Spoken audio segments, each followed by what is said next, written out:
le cortamos la palabra a la mitad. Buen día, presidenta. Bueno, no entraré en detalles de lo que sucedió el día de ayer, nada más me gustaría retomar unas palabras de las cuales se dijeron. Te voy a matar, eso fue lo que expresó Alejandro Moreno Cárdenas. No te pares de ahí, perro, eso expresó Rubén Moreira. Y adicionalmente, Erubiel Alonso de Tabasco y Mancilla, todos por cierto plurinominales, se dedicaron a agredir a personal del Senado de la República, obviamente al presidente de la mesa directiva. Varios puntos, presidenta. El natural, su opinión sobre el hecho, porque transcurre en un corazón del poder, de uno de los poderes del republicanismo, y preguntarle si hay condiciones para que se puedan desarrollar las sesiones en el Senado de la República, considerando que uno de los senadores se comporta como un porro, como un criminal, además de su muy acreditado y largo historial como delincuente, presidenta. Bueno, sí hay condiciones, es decir, hay condiciones en nuestro país para desarrollar pues todas las actividades. Lo que ocurrió ayer pues muestra la verdad lo que es el PRIAN. Ayer recordé yo un episodio de cuando era joven, ya hace un rato. Ustedes saben que yo era activista estudiantil y participábamos en distintas actividades. Nos reuníamos en un cubículo estudiantil que estaba en lo que entonces se llamaba el anexo de la Facultad de Economía, que estaba pegado a la Facultad de Derecho. La Facultad de Derecho en aquel entonces, les estoy hablando de principios, finales de los 70, principios de los 80. Yo entré al CCH en septiembre o octubre del 77. Debe haber sido los 1980, yo creo. En aquel entonces la Facultad de Derecho se caracterizaba por estar llena de porros. No podías pasar por la Facultad de Derecho porque porros por todos lados. Ahí les pagaban a supuestos estudiantes para golpear a otros estudiantes. Entonces recordé un día que íbamos bajando con mi hermano, hoy es investigador del CICESE, muy reconocido por cierto. Íbamos bajando con mi hermano y otros compañeros del anexo de Economía que estaba pegado a la Facultad de Derecho, y de la nada se dejaron venir unos porros de la Facultad de Derecho a golpearlo. Lo golpearon, lo tiraron al piso y lo golpearon. ¿Por qué razón? Porque los vio. Cuando vi ayer al presidente del PRI en esta actitud y a otro diputado del PRI golpeando en el piso a un trabajador de la Cámara de Senadores, pues me vino a la memoria aquella escena. Muy autoritaria, por eso decía, cuando decías el milagro mexicano, sí, pero económicamente sí fue un periodo muy importante de nuestra economía, con una visión muy nacionalista y de desarrollo industrial, pero había un proceso muy autoritario. En el caso de López Mateos, de Díaz Ordaz, con las virtudes de López Mateos, que nacionalizó la industria eléctrica y muchas otras cosas, pero era un periodo muy autoritario. El periodo que yo les hablo era después, ya gobernaba de la Madrid, pero se caracterizaba la Facultad de Derecho por eso. Y ayer lo que vi pues siguen siendo lo mismo, en el fondo. Entonces fíjense la contradicción.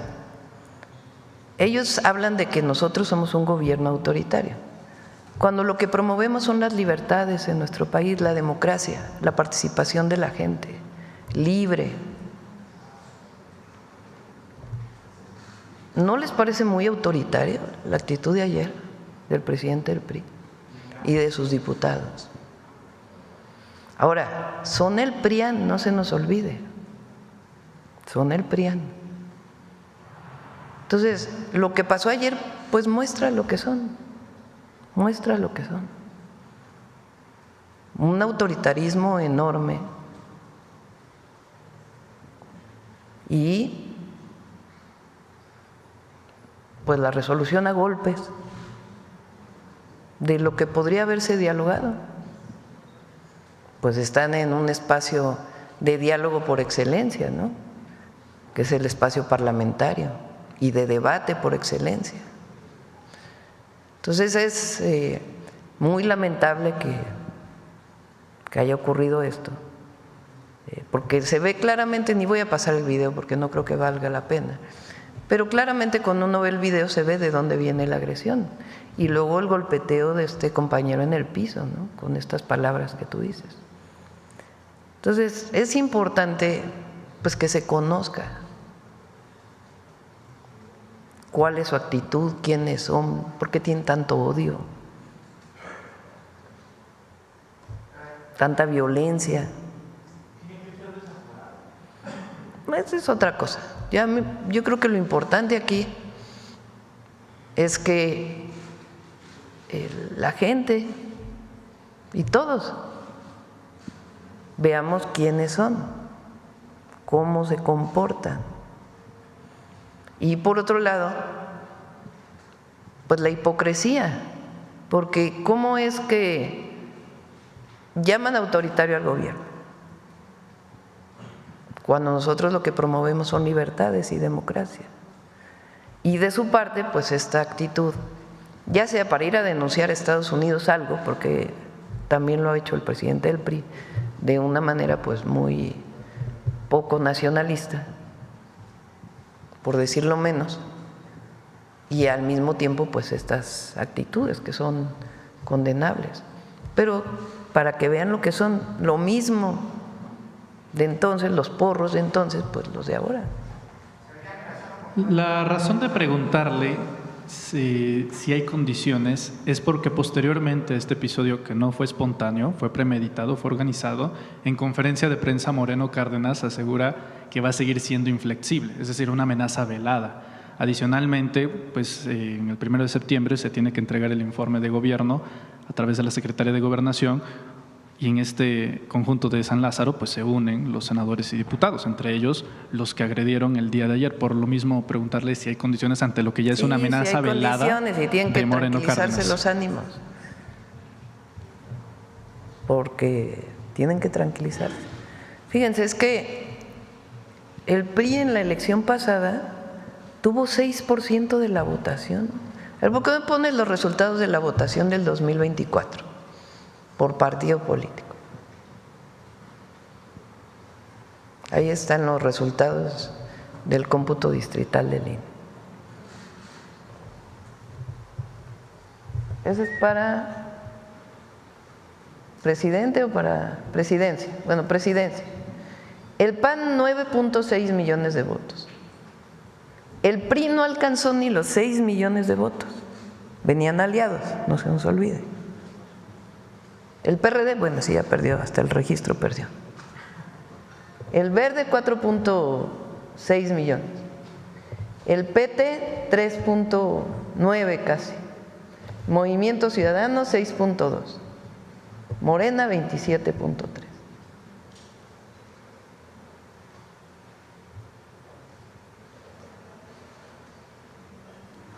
Pues eso es lo que… Pero en vez de estar con estas actitudes, por eso yo digo, a ver, la oposición, ¿por qué no presenta un proyecto de nación? Pues es que todos los días se dedican a criticar a la presidenta o al expresidente, ¿no?, o a la política que estamos desarrollando. Ese es el ejercicio permanente. Los comentócratas que hacen juego a todo esto, igual. Muchos medios, muchos con honrosas excepciones, igual. Entonces, golpeteo, golpeteo, golpeteo, golpeteo. No hay una sola propuesta, una sola. Permítame insistir brevemente con el tema del desafuero. A su juicio y criterio, usted nos dice es otra cosa, pero es una actitud reiterada, no solo de Lili Téllez, también de Alejandro Moreno. ¿No envía un mensaje a un presidente de hasta que se estire la liga a ver hasta dónde llegan? no me voy a meter al tema del desafuero. Yo creo que lo importante aquí es que se muestran quiénes son y mucha hipocresía en sus palabras y en sus hechos y en sus dichos. Ese es los partidos de oposición en México. Muy bien. Cambiando de tema, Presidenta, relacionado Y la actitud del presidente. O sea, uno el jefe del cártel inmobiliario y el otro pues el porro, la verdad. Pues, ahí están juntos. Sobre el caso de Ismael Zambada, este acuerdo donde Zambada tiene que darle 15,000 millones de dólares al gobierno de los Estados Unidos, ¿consideraría pertinente que el gobierno mexicano viera la posibilidad de que parte de lo que se entregue de ese dinero se quede en territorio mexicano? Porque una realidad es que este dinero se genera en México, es desgraciadamente la realidad, aquí se pone la sangre y no puede ser que Estados Unidos pues cobre ese dinero que costó acá, además de la reparación de los daños. Adicionalmente, tengo entendido, por eso se lo pregunto a usted, jurídicamente solamente se podría llegar a un acuerdo de esa naturaleza si se tratase de una extradición, pero no queda claro también el estatus jurídico de Zambada en ese sentido, Presidenta. Me gustaría saber su opinión al respecto. Ayer el secretario de Seguridad de lo que informa es que es un cálculo que hace el Departamento de Justicia, más que un acuerdo de que tenga que entregar ese dinero. Entonces, eso es lo primero, ¿no? Y segundo, ayer comenté que en caso de que se devuelva dinero por parte de este narcotraficante, pues evidentemente debería de haber un resarcimiento a México, ¿no? Entonces ya veríamos las condiciones legales en caso pues de que hubiera devolución de recursos. Muchas gracias, Presidenta. Vamos a ver. A ver, la compañera. Una mujer. Luego vamos atrás para que. Muchas gracias, Presidenta. Eliane Valadez para Eli TV Oficial de YouTube. Y continuando con el tema, sí me gustaría decir unas palabras exactas que dijo Alito Moreno el día de ayer en la conferencia de prensa que dio, que dice: hay un cerco mediático desde el gobierno, se amenaza, se persigue, se calumnia, se mete miedo. El terrorismo criminal, el terrorismo del Estado, y pide a los mexicanos despertar. Y también pide al gobierno de la República dejar de perseguir a los opositores. También, Presidenta, llama ¿A qué opositores perseguimos? a los que quedan. No, pero digo, penalmente, ¿a quién? Díganme un caso. Uno. O sea, ¿a qué líder de la oposición hay un… Digo, otra cosa muy distinta es que tengan delitos criminales, ¿verdad? Pero por pensar diferente, ¿a quién se le ha detenido por pensar diferente? ¿A quién, como en aquellas épocas, a quién se le… ¿En qué medio no pueden salir? Al revés, vean ustedes las noticias, los editorialistas, cuenten cuántos editorialistas hablan en contra del gobierno y cuántos hablan a favor.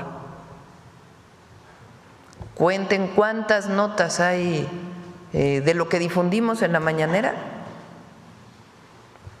y cuántas de otras cosas. ¿Cuál persecución? Pues él insiste que hay una persecución en contra de la oposición, y una de las cosas es que llama a los mexicanos a despertar y llama a una desobediencia civil y amenaza con movilizaciones, y dice textualmente: verán la capacidad de la movilización del PRI. La última marcha que tuvieron creo que fueron como, no sé. México hay libertad de expresión, libertad de reunión, libertad de manifestación, todo. Es un país de libertades. Y hablando de libertades, Presidenta, pues también cómo… Ahora no creo que con su actitud pues tenga muchos seguidores, ¿eh? ¿Cómo ve usted la actitud de la prensa el día de ayer en cuanto a este evento?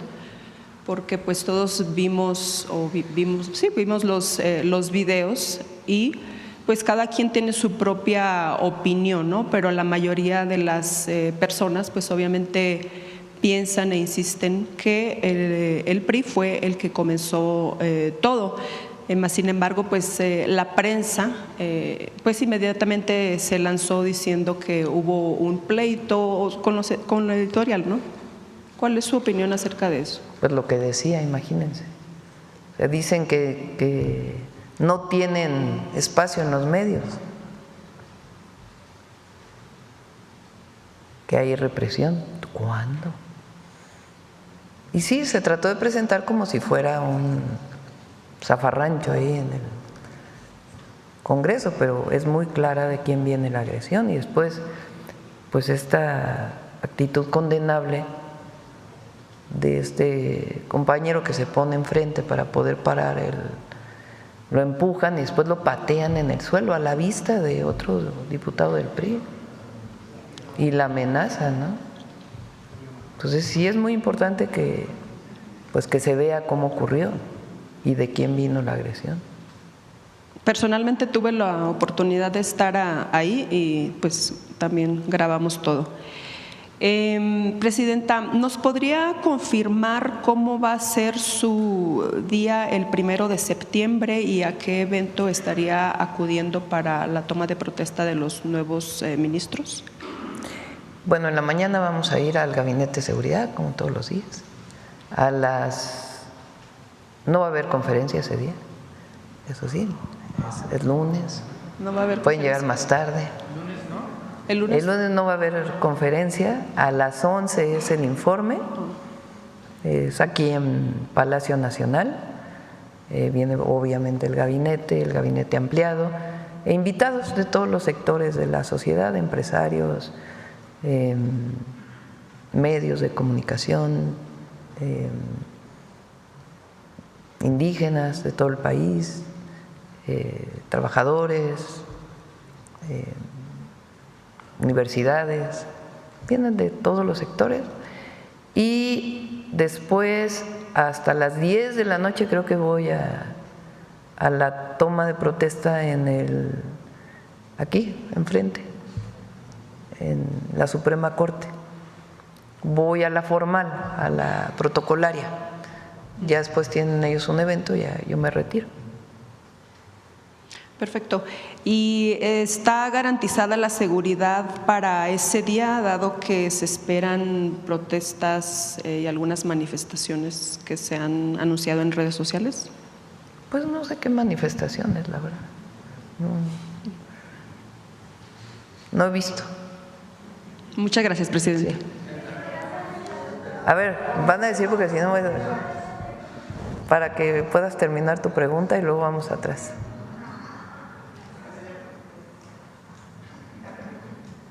Sí, ya preguntó, pero como acá le di doble, van a decir que… Igual. Sí.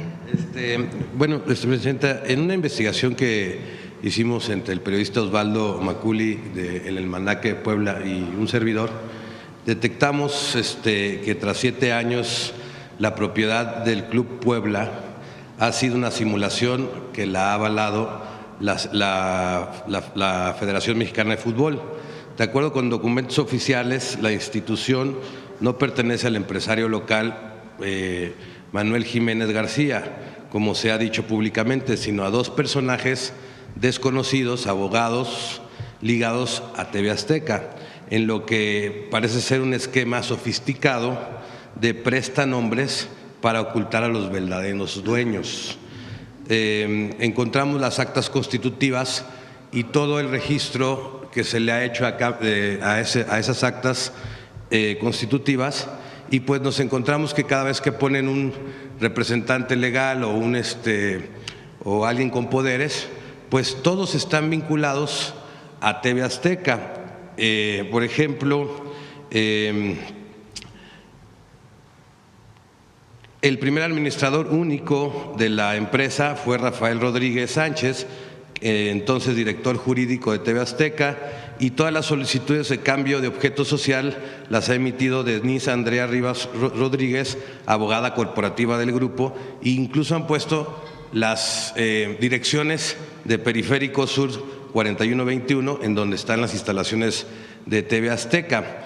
Entonces pareciera que hay una red de falsos dueños, apoderados legales de administradores, para tejer como una red de prestanombres de empresarios que pues al parecer pues están vinculados con no pagar impuestos. Entonces pues hay una estrategia así, el modus operandi de los negocios de Salinas Pliego, que se repiten también en el fútbol mexicano. Públicamente Manuel Jiménez es el dueño y en la práctica todo apunta a que a la verdadera camiseta de los Rayados del Puebla está en TV Azteca. Entonces, a ver cómo tratar de pues desenmarañar toda esta parte de red de prestanombres que se hace, que puede ser en perjuicio también del SAT, saber si se ha detectado en alguna otra empresa de este empresario pues esta red que hacen donde al parecer es el dueño, pero públicamente nada más, y ya en la parte, digamos, legal, pues usa una red de esta categoría, presidente. Esa es mi primera pregunta. Revisamos la denuncia que haces. Bueno, en otro tema, he planteado ya en esta conferencia desde la administración pasada un tema de una persona que se llama Julio Orellana, que está en la cárcel por secuestro, ¿no? Nada más que muy parecido a lo que pasó, también lo agarran en la época de García Luna, y pues resulta que pasó 17 años sin sentencia, sin cerrar la instrucción de investigación. Después de que lo plantean, a los 6 meses lo sentencian, le dan una culpabilidad, se apela y bueno, el tribunal, pues bueno, en la apelación regresa, digamos, esta sentencia la revierte y regresa a la etapa de evidencias, porque pues no tomaron todas las evidencias que comprueban que este señor pues es inocente. Yo he leído muy a fondo ese expediente, lo conozco muy bien, y pues pareciera que es como esta parte de redes que se tejieron en el sistema de García Luna para fabricar algunas personas con delitos que no cometieron y que los metieron ahí. Saber, presidenta, si se puede retomar este tema otra vez del Estado. Y ya para terminar, la última, hicimos una investigación también en el Quintana Roo MX, en donde encontramos una red muy sofisticada de un fraude que se hace con vehículos. La verdad, presidenta, no lo hemos querido publicar porque las fuentes las vamos a poner en mucho peligro, ¿no? Pero le traje un sobre en donde tenemos básicamente todo el artículo armado, o sea, toda la explicación y las evidencias de cómo hacen fraudes para despojar a ciertas personas y que se involucran además fiscales, ¿no? O sea, judiciales y partes en el estado de Campeche, Yucatán y Quintana Roo para despojar a muchas personas de su patrimonio que les ha costado y que además luego pasan un periodo como de amenazas y de hostigamiento de parte de estas personas para que no denuncien. Entonces, pues es un tema muy delicado y quisiera ver si le puedo dejar esta investigación que no la hemos publicado porque no queremos poner en riesgo a la gente, porque se ve que es como una cosa muy sofisticada adentro y que pudiera desenmarañar toda una banda, digamos así, de este tipo de fraudes. A ver si le puedo dejar el foro. Sí, cómo no. Muchas gracias, presidente. A ver quién más, ya que no repitan para que a ver quién no ha preguntado recientemente. A ver. A ver, acá. Gracias, presidenta. Buenos días. Karina Vargas, de Reporte Índigo.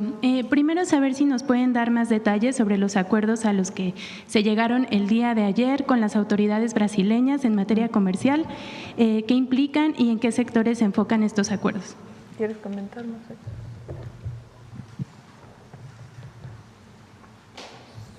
Se firmaron memorándums de entendimiento para iniciar tareas de cooperación. Primordialmente lo que interesa es actualizar, por parte de México, actualizar disposiciones que limitan la exportación mexicana, particularmente de industria automotriz, reglas de origen, aplicación de reglas de origen.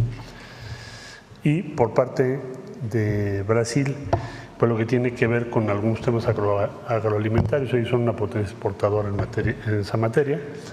Entonces, bueno, pues vamos a iniciar las conversaciones y en términos también de cooperación se habló o se planteó el que podamos tener un acuerdo entre nuestras agencias regulatorias en materia de salud, es decir, regulatorias de materia sanitaria, COFEPRIS por México y su agencia por el lado de Brasil, porque tuvimos experiencias muy importantes en la pandemia del COVID-19, donde teníamos diferentes normas.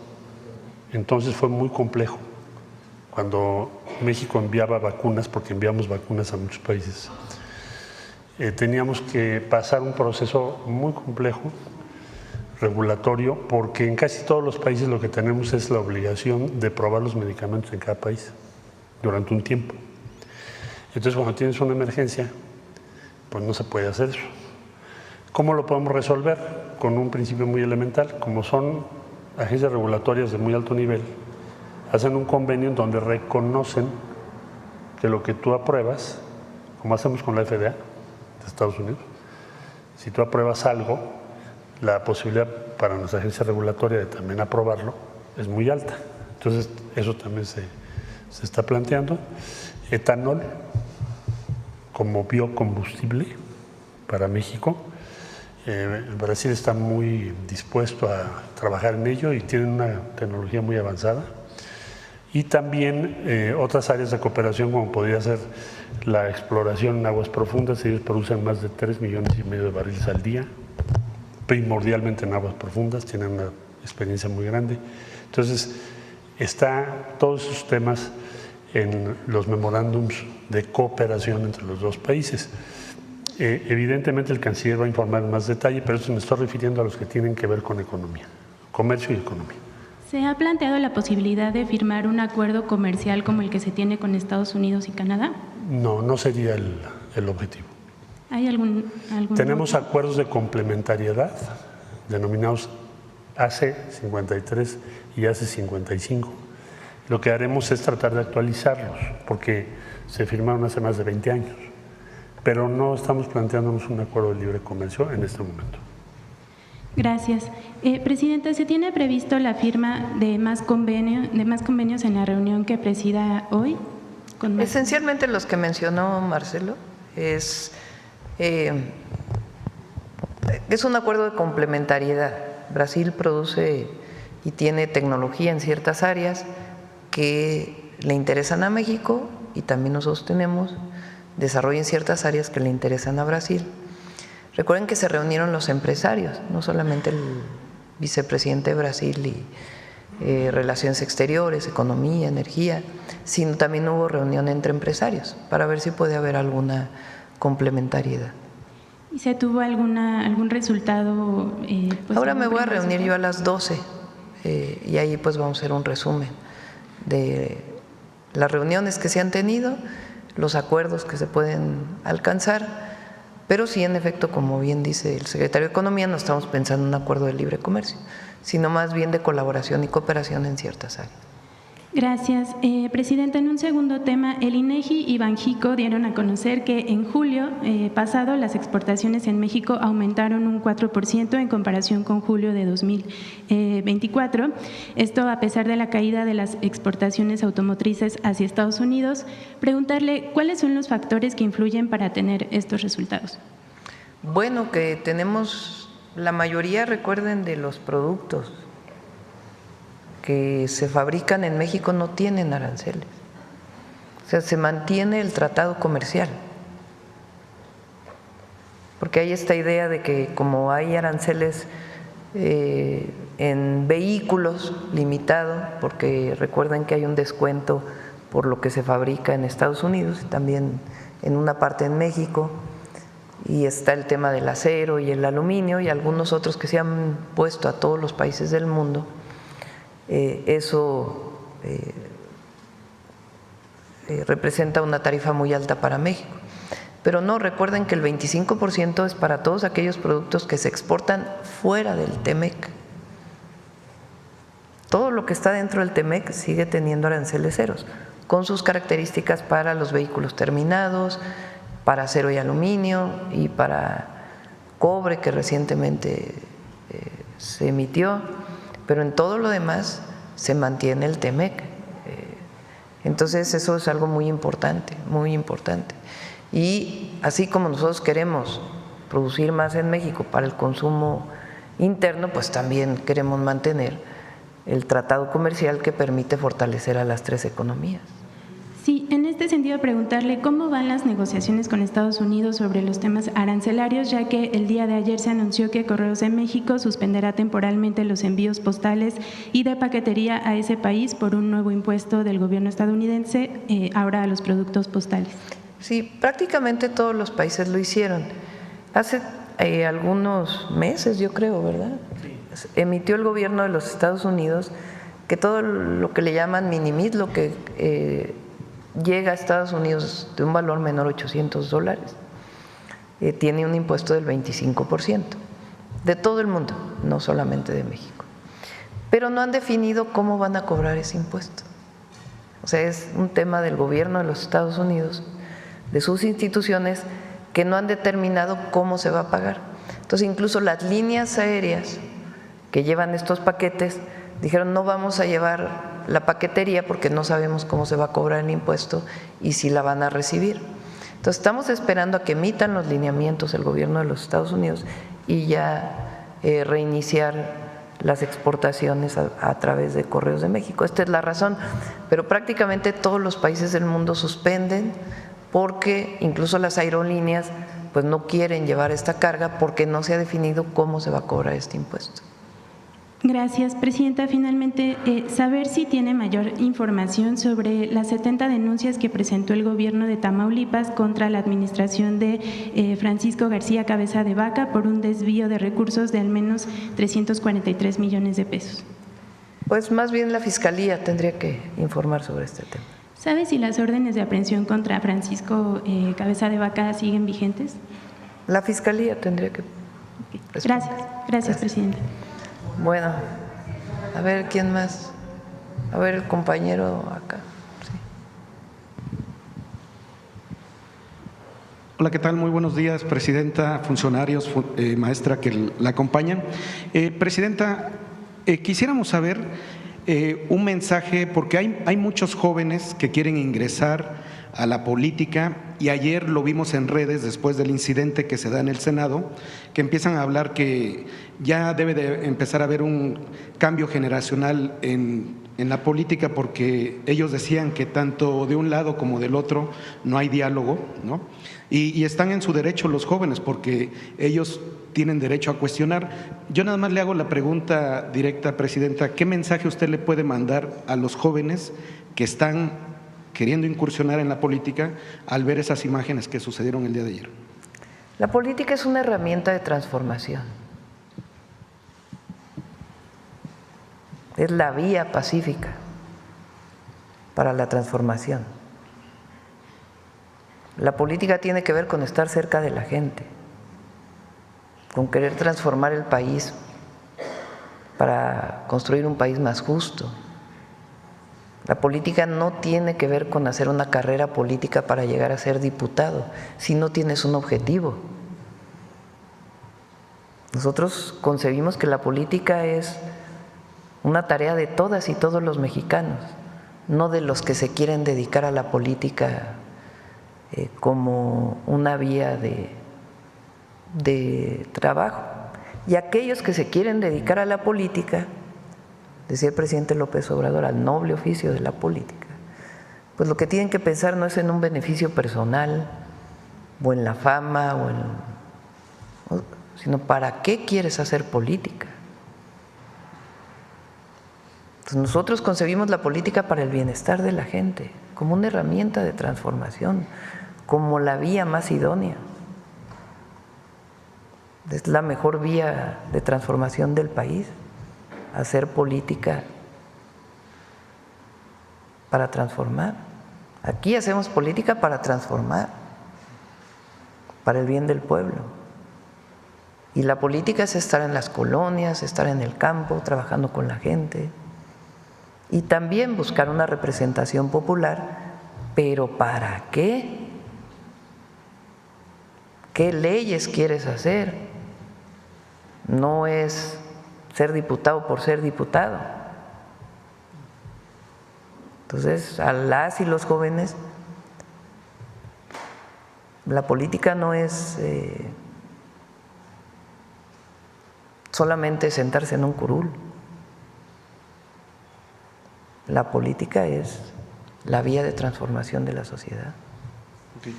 Presidenta, en un segundo tema, ¿cuál sería su balance económico sobre la campaña de Hecho en México? No sé si hasta el momento ya tenga algún balance. Pues aquí Marcelo nos puede platicar de eso. Gracias. Bueno, yo diría que la campaña va muy bien, cada vez tenemos más empresas participando, hemos sido cuidadosos en cuanto a quién le otorgamos el certificado, nos pidió la presidenta que cuidáramos eso, porque es nuestro símbolo, ahí donde va ese producto va el nombre de México, y cada vez son más. Hay una campaña ahora promovida por el Consejo Coordinador Empresarial, la que hoy se anunció también. ¿En qué podemos ver ya algunos resultados en el aumento de consumo de productos mexicanos? Que ya lo estamos observando tanto en textil, en calzado, juguetes, ahí empieza a repuntar, mueblería. Entonces, pues quizá más adelante, cuando nos indique la presidenta, traemos un reporte ya de los datos que nos está proporcionando la información del INEGI. Es muy reciente la campaña, pero ya empiezan a verse algunos de los resultados favorables y esperamos que esto aumente pues todavía más en los próximos meses. Muchas gracias. Presidenta, en otro tema, mientras instituciones como Banco, Intercam y Vector Casa de Bolsa han sido señaladas por presuntas operaciones de lavado de dinero, hoy preocupa que el grupo financiero Mifel, dirigido por Daniel Becker y acusado de apropiarse de recursos de sus clientes mediante bloqueos y maniobras judiciales, busca adquirir a Vector, pese a sus problemas financieros. En este contexto, ¿qué acciones concretas tomará su gobierno para blindar el sistema financiero, proteger a los ahorradores y garantizar que las víctimas de estas prácticas puedan ser recibidas directamente por el titular de la Comisión Nacional Bancaria de Valores y el director de la UIF? Bueno, evalúan a los bancos que quieren adquirir a la Casa de Bolsa o a los bancos que Secretaría de Hacienda, la Comisión Nacional Bancaria de Valores tomaron la decisión de intervenir en su momento. Recuerden que nosotros siempre planteamos que no había suficiente, que nosotros no teníamos pruebas. Fue una decisión del Departamento del Tesoro de los Estados Unidos. Y a partir de ahí se hace esta intervención pues para proteger al sistema financiero nacional. Es una decisión técnica que se toma en Secretaría de Hacienda y la Comisión Nacional Bancaria de Valores. Ahora que se está planteando su venta, pues también son decisiones técnicas y se toman las decisiones a partir pues de la información que se tiene y del beneficio para el país. Muchas gracias, presidenta. No me presenté, Ramón Flores del Centinela. Por último, ¿cuál sería su mensaje de solidaridad con el senador Noroña? Bueno, yo creo que ya hablamos de eso, ¿no? Okay. O sea, a ver, todos los compañeros de nuestro movimiento, todos, los apreciamos a todos, a todos. Por supuesto que estamos en contra de la agresión que vivió Gerardo. Y el compañero que también fue golpeado en el piso. Entonces, por supuesto que todos tienen el apoyo. Ahora, en lo que vivimos ayer, que es lo que me parece importante para la sociedad, no para la presidenta, para la sociedad, para el pueblo de México. Es importante que se vea el video para ver quién agredió y a quién representa. Entonces, lo dejamos ahí para… Y sí, siempre adelante. A ver, aquí ya cerramos. Vamos a presentar un video que hace tiempo teníamos, que no lo habíamos presentado lo hecho en México, ¿verdad? Después de la pregunta, si quieres. Buenos días, presidenta. Buenos días, secretario. Eduardo Esquivel Ancona, Domo de Cristal. Mi primera pregunta es, apicultores de Yucatán están sufriendo problemas económicos porque su miel que producen ya no se las están tomando como orgánica, precisamente por grupos de menonitas han talado la selva y están sembrando soya, soya transgénica. Y esta soya transgénica usan glifosato como pesticida, como herbicida. Entonces ellos quieren, pues ya no se las toman como orgánicas y además su producción ha bajado muchísimo por estas concesiones. Fue un plan piloto del expresidente Felipe Calderón Hinojosa, pues no vio la magnitud de este problema. ¿Qué está haciendo el gobierno federal? Y bueno, aquí tendría que ser el gobierno de Campeche y de Yucatán también, para pues no poder el glifosato no expandirse a los cultivos de estos, que son los que están afectando a la fauna y flora de esa región del país y están afectando a los productores de miel. ¿Qué se está haciendo para prevenir esto? Semarnat y Profepa están trabajando ahí. Una parte, digamos, la parte más compleja es que hay deforestación de selva para la siembra de maíz y de soya, en efecto. Entonces, está trabajando ahí Semarnat, Profepa, para informar y sancionar a quienes están deforestando y que están sembrando pues estos productos que no deberían sembrarse ahí, menos a partir de la deforestación. Entonces hay un trabajo muy importante de Semarnat en la zona. Y a los apicultores, tanto de Yucatán como de Campeche, se está trabajando con alimentación para el bienestar. La idea es fortalecer la producción y adquirir la miel y venderla en las tiendas de bienestar.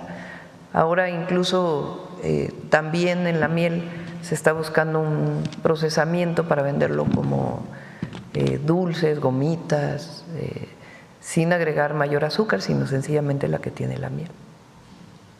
En el Álvarez Bulla, que era como la secretaria de Ciencia, Humanidades y Tecnología en el sexenio pasado, vino a hablar aquí en la mañanera sobre estaban viendo la posibilidad de hacer un pesticida natural que sustituyera al DDT, al glifosato. Se sigue trabajando en ello. Sigue trabajando. Incluso se han ampliado las investigaciones sobre este tema y otros.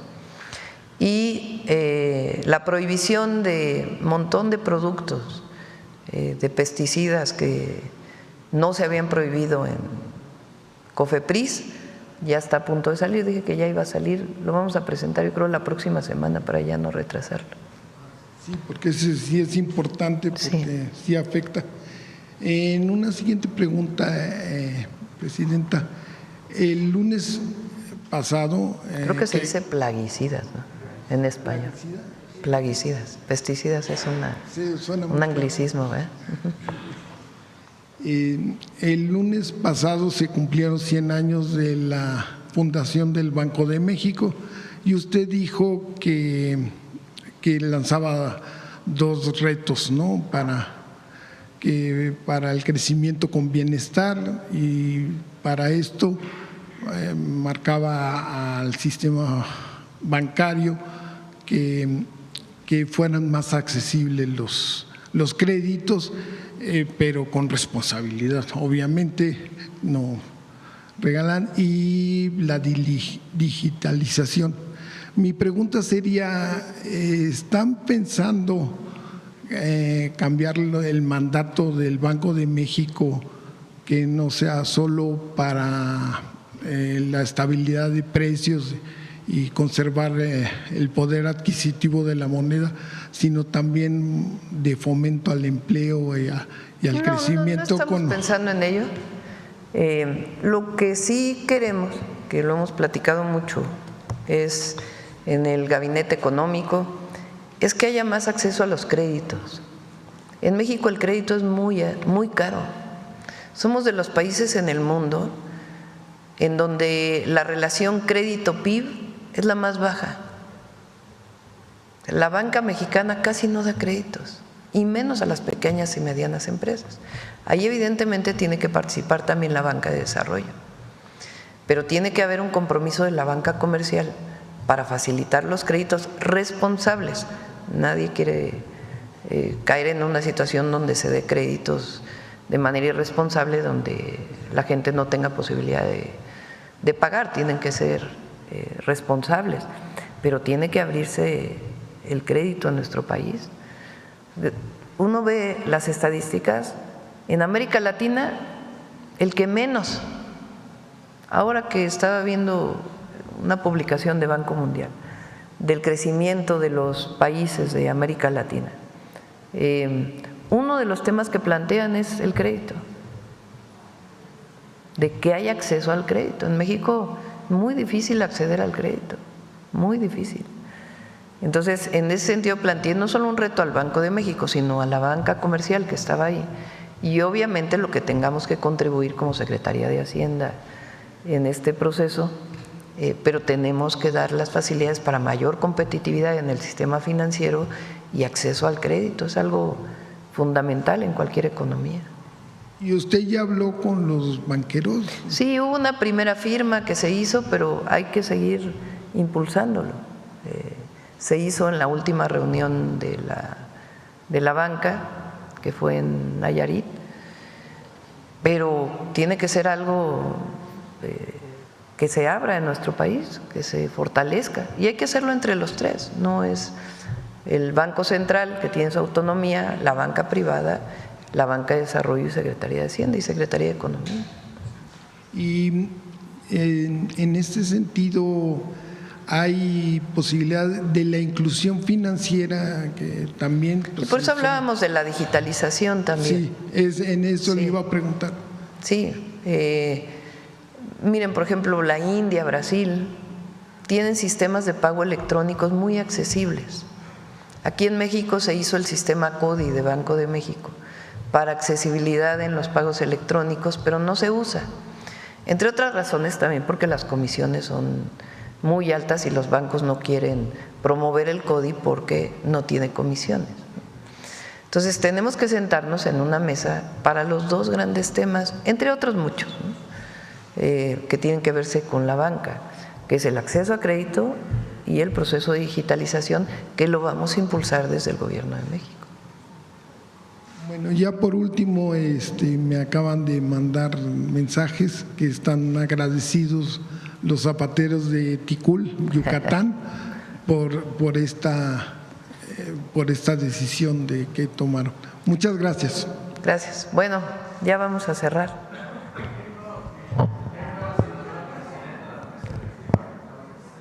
Lauritzel Castillo. Ah, qué bueno. Es hija de Berto Castillo, un gran luchador social y un gran ingeniero. Él inventó la tridilosa. Y además pues un gran luchador social. Él formó en su momento el Partido Mexicano de los Trabajadores. Y Laura, pues, es también una gran luchadora social y qué bueno que es ahora presidenta. Sí. Bueno, vamos a cerrar. Hecho en México y luego Mujeres en la Historia. ¿Sí? Ya pasamos los spots mañana para que ya no sea tanto. Hecho en México, calidad que se siente en cada producto, el sello de nuestra gente.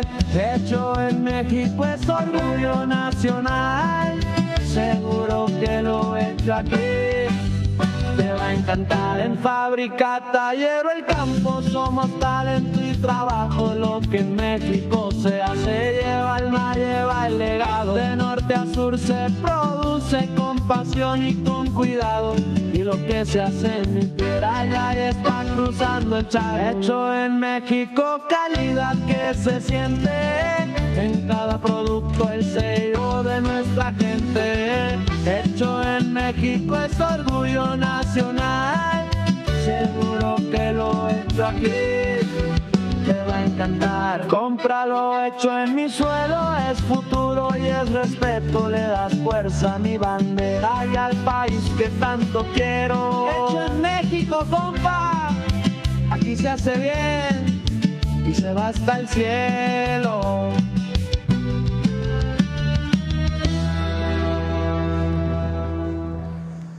Vamos con Mujeres en la Historia. Gracias. Con permiso, presidente.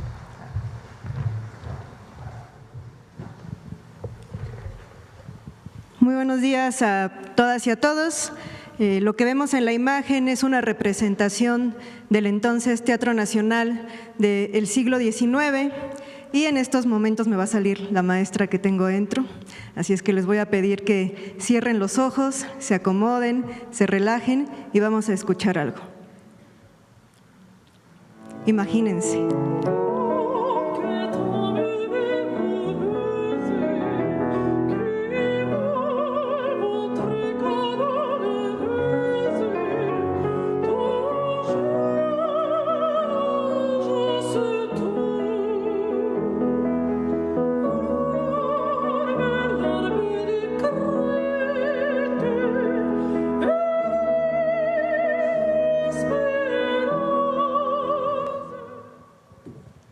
Fue interpretada por la mezzosoprano mexicana Verónica Alexanderson en 2003, pero es una pieza compuesta por el ruiseñor mexicano que está aquí en esta obra del Teatro Nacional.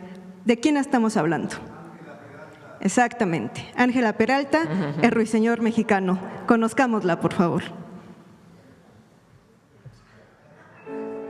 María de los Ángeles Manuela Tranquilina Cirila Efrena Peralta Castera, conocida artísticamente como Ángela Peralta, nació el 6 de julio de 1845 en la Ciudad de México y creció en un hogar sostenido por un pequeño negocio familiar. En 1854, cuando tenía apenas 8 años, conoció a la célebre soprano Henriette Sontag, quien estaba de visita en la capital y había escuchado que una niña mexicana la imitaba. Ángela interpretó algunas escalas y notas que dejaron impresionada a la cantante europea. Tomó clases de canto y piano con los profesores Manuel Barragán y Agustín Valderas. Con tan solo 15 años debutó en el Gran Teatro Nacional en una función a beneficio de los pobres. Su presentación fue un éxito rotundo. A comienzos de 1861, emprendió un viaje a Europa con su padre y su maestro Agustín Valderas. Un periódico de Cádiz, España, publicó: Si es verdad, como aseguran, que la señorita Ángela Peralta va a Italia a completar en Milán y Roma su educación musical y se dedica alguna vez al teatro, desde ahora le predecimos que su nombre no será conocido, porque por donde quiera que vaya, no la conocerán sino con el de ruiseñor mexicano.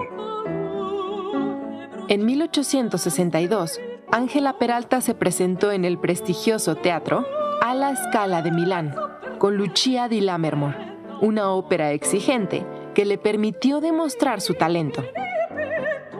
Durante sus primeros años en Italia, Ángela buscó promoverse mediante retratos fotográficos. Estas imágenes, en formato de carte de visite, comenzaron a circular ampliamente y contribuyeron a consolidar su carrera. Sin embargo, fue en México donde su rostro y nombre alcanzaron gran fama. La llegada de estas fotografías, sumada al respaldo de la prensa nacional, tanto liberal como conservadora, potenció su popularidad. En 1865, con apenas 20 años de edad, Ángela Peralta fue contratada para regresar a México. Su primera escala fue en el puerto de Veracruz, donde su llegada desató una ola de entusiasmo. Durante su trayecto hacia la Ciudad de México, en Iztapalapa, multitudes acudieron a saludarla, y al llegar a la garita de San Antonio Abad, la comitiva se detuvo para que pudiera recibir las felicitaciones del pueblo.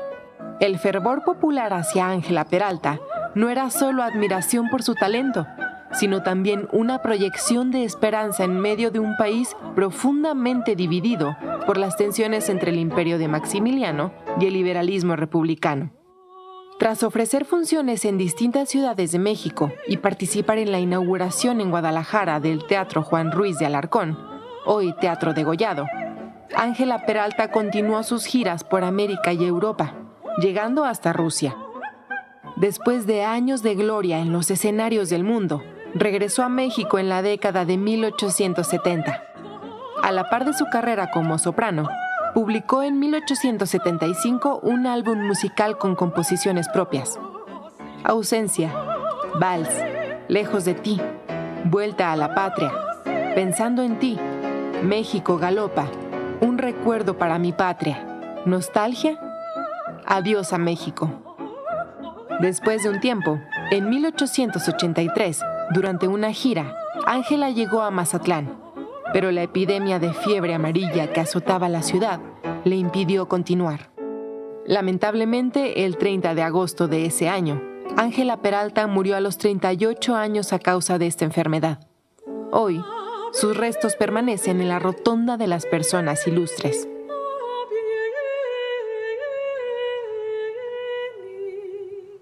La pieza que acompañó la cápsula es el Vals para canto Lejos de ti y también fue interpretada por la mezzosoprano mexicana Verónica Alexanderson en 2003 porque no hay un registro de la voz del ruiseñor mexicano, así es que no podríamos escucharle, pero también forma parte de este álbum musical de Ángela Peralta, publicado en 1875 y que estoy segura podremos escuchar en voces de otras excelentes mezzosoprano. Muchísimas gracias. Gracias a todos. Buen día.